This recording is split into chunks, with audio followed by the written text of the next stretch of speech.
Eu tive acesso exclusivo ao modelo Gemini 1.5. Esse modelo foi lançado logo após o lançamento do Gemini Pro 1 e o Gemini Ultra. Então agora nesse vídeo a gente vai entender qual é essa capacidade, qual é a importância desse contexto. Então o Gemini 1.5 ele consome menos poder computacional comparado ao Ultra. O Gemini 1.0 Pro, ele tinha aí 150 bilhões de parâmetros de treinamento, enquanto o Ultra, ele tinha um treinamento em cima de 540 bilhões de parâmetros. Então, esse é um ponto bem importante. Parâmetros de treinamento é a quantidade de dados que esse modelo é treinado.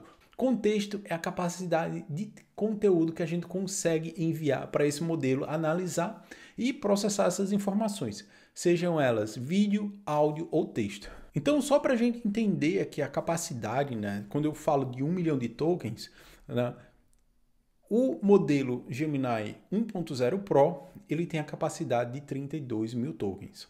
O GPT-4 Turbo ele tem uma capacidade de 128 mil tokens. Já o modelo Cloud, que era até o momento o que tinha maior capacidade de contexto, ele tinha a capacidade de 200 mil tokens. E com esse modelo Gemini Pro 1.5, a gente tem a capacidade de processar 1 hora de vídeo ou 11 horas de áudio ou 30 mil linhas de código, como também 700 mil palavras. É muito conteúdo, né? Só para vocês entenderem a capacidade de 70 mil palavras, eu enviei o meu blog completo, todos os posts, 400 posts eu enviei e eles foram processados. Então, o que é que isso significa, né? Então, referente a código, quando a gente fala de 30 mil linhas de código de contexto, quando a gente utiliza uma ferramenta como o Copilot, né, o GitHub Copilot, ele geralmente analisa o contexto do código que você está programando naquele momento e algumas abas que estão abertas. Então, ele pega ali, né, de 3 a 5 arquivos e ele consegue criar um contexto e sugerir código para você. Já com Gemini 1.5, outro ponto que eu fiz também, eu enviei um projeto completo no GitHub e ele conseguiu analisar todo o projeto e a partir de então eu comecei a perguntar várias questões sobre esse projeto. Como é que a gente consegue utilizar o Gemini 1.5? Muita gente conhece a ferramenta web, né, que é o Gemini e o Gemini Advanced.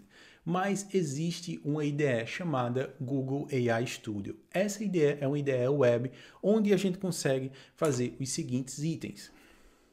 Então, com essa IDE, a gente consegue customizar prompts. Então, é uma ferramenta voltada para desenvolvedores e usuários avançados, né? Então, você já conhece bem de Prompt Engineer. É uma ferramenta onde você consegue aí utilizar esses recursos de prompts avançados. Outro ponto também é que lá você consegue personalizar a temperatura, né, e algumas configurações do modelo. A temperatura é a medida utilizada para balancear a criatividade, né? Quando você aumenta a temperatura, ele aumenta a aleatoriedade do conteúdo que é gerado. Quando você diminui a temperatura, ele é mais determinístico. Ele utiliza as palavras mais prováveis. Mas agora, né, deixando de conversa, vamos pular no nosso Google AI Studio e vamos analisar o Gemini 1.5. Então, quando a gente abre o Google AI Studio, essa é a carinha que a gente tem. Então, o primeiro item é pegar uma chave de API.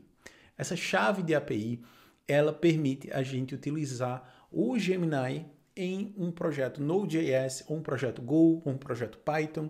Você consegue fazer o fetch das informações e retornar esse prompt dentro da sua aplicação.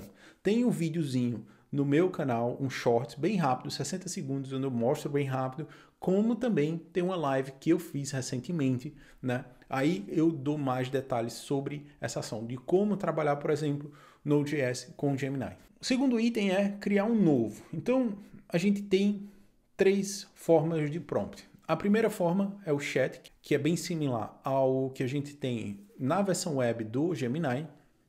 Depois a gente tem o freeform. Esse freeform é um formato mais avançado. Então, o que é que a gente consegue ter aí? Eu consigo incluir variáveis, eu consigo enviar uma pasta completa, né? Então, a gente consegue enviar uma pasta completa com vários arquivos e ele vai analisar essa pasta, como também eu consigo enviar ou um PDF, ou um Google Doc, ou um código-fonte, por exemplo, um arquivo JavaScript, ou um arquivo Python, ou um arquivo em Go, ok? E o outro formato que a gente tem é o formato estruturado. Então, esse formato estruturado, o que é que a gente vai ter?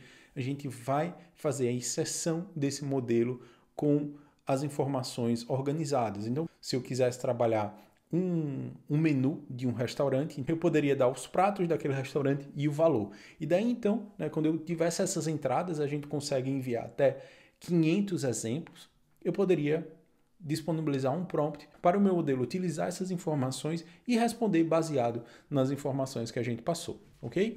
O próximo item é a gente fazer o tune do modelo. Então, isso como é que vai funcionar? Eu posso enviar informações com mais exemplos para a gente ter aí um modelo tunado, né? Como se fosse eu não preciso retreinar todo o modelo, mas simplesmente eu faço refinamento daquele modelo. E daí a gente tem a nossa biblioteca. Então aqui foi alguns testes que eu fiz, né? Então, na maioria que eu utilizei foi com o Free Format, que foi o formato mais interessante que eu achei. Então nesse prompt aqui, o que é que eu tenho? Eu tenho um prompt com todos os posts do meu blog. Então eu enviei um arquivo JSON com todos os posts do meu blog. Daí, né, o que eu posso fazer? Eu posso pegar esse arquivo JSON e desse arquivo JSON eu fazer um prompt. E esse prompt pode ser, por exemplo, aqui, liste as 10 principais keywords desse blog. Né? Então eu vou rodar. Ele está aqui com o Gemini Pro, então por isso que eu consigo fazer o processamento, né, de 800 mil tokens. Então, ok, né? Depois dele executar, ele gastou aí 1 minuto e meio para processar, porque é muita informação, né? Então, a gente está quase aí próximo das 700 mil palavras e ele me deu a saída. Outro ponto também que pode ser algo que impacte no tempo de processamento é que todos os posts estão em português, né? E ele ainda ele conseguiu ler a informação em português, possivelmente ele deve traduzir para inglês, analisar e depois dar essa saída. Então aqui ele, né, listou as 10 keywords principais do meu blog. Então, número 1, WordPress, que é o conteúdo que eu falei mais no meu blog, né? Porque aí já são 10 anos com esse blog, então eu tenho muita informação sobre o WordPress. O segundo, JavaScript, depois PWA, o AMP, SEO, Web Development, Performance, HTML5, CSS e Google Search Console. Então, esses são os 10 itens mais populares do meu blog. Né? E ele dá um resumo de cada um desses itens. Então, é muita coisa, é muita informação. E daí, então, né, eu posso trabalhar mais informações. Então, posso dar um ok aqui, eu acho que ele está pedindo um feedback. Então, eu vou aceitar essa resposta. Né? Daí, o que eu posso fazer? Eu posso salvar. Uma vez que eu salvo essa saída, ele vai salvar essa saída dentro do meu Google Drive. Ok? Então, aqui esse prompt está salvo. O que mais a gente pode fazer, né? Então, a outra possibilidade com essa ampla capacidade de contexto é a capacidade de processar um vídeo. Então, por exemplo, aqui eu fiz o upload de um vídeo de 50 minutos. Então, esse vídeo de 50 minutos, ele tem um total de 790 mil tokens. Né? E dentro dessa live, né, foi uma live sobre push notifications. Né? Mas nesse ponto, né, por se tratar de vídeo, então o tempo de processamento é muito maior. Então notem aí, né, que eu rodei esse processamento e ele está rodando aí a 200 segundos. Então eu vou deixar ele rodando. Quando ele finalizar, ele vai me resumir esse vídeo com 5 pontos-chave relacionados a esse vídeo. Ok? Então vamos até o final e a gente vai ver o que é que ele vai gerar.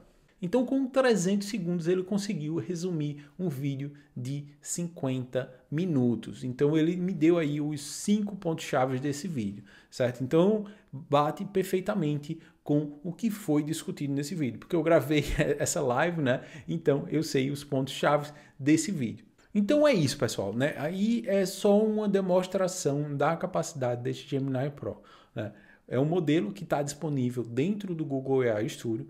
eu também vou dedicar um vídeo para a gente ir em mais detalhes nas possibilidades que a gente tem junto com o Google AI Studio, ok? Se você gostou desse vídeo, então assina o canal para ter acesso a mais vídeos como esse. Também dá uma olhada na biblioteca sobre inteligência artificial, ok? Então um abraço e até a próxima. Falou, tchau!